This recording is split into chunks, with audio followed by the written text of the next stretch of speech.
আকাশে প্রচুর মেঘ, দেখো বৃষ্টি হচ্ছে। বন্ধুরা, এটা কলকাতা দক্ষিণ 24 পরগনা জেলা, ক্যানিং ব্লক।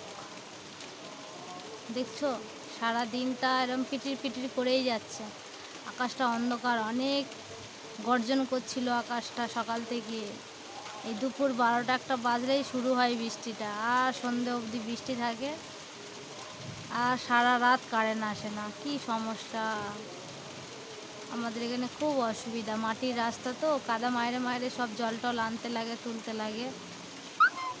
আর একটা গাছে দেখো কত খেজুর ধরেছে, দেখা যাচ্ছে না হয়তো, দেখানোর চেষ্টা করছি সবাই। ওই দেখো খেজুর, খেজুর গাছে কত খেজুর ধরেছে। জামাই ষষ্ঠী সামনে আসছে, এই খেজুর পাকবে, জামাই ষষ্ঠী হবে, আম কাঁঠাল পাকবে, জামাই ষষ্ঠী হবে। দেখছো, আমাদের এখানে প্রচুর খেজুর গাছ, আম গাছ, তাল গাছ, সব গাছ আছে। কি অবস্থা দেখো, বৃষ্টি বৃষ্টি বৃষ্টি, সারাদিন এই পিটির পিটির বৃষ্টি, বিরক্ত লাগে।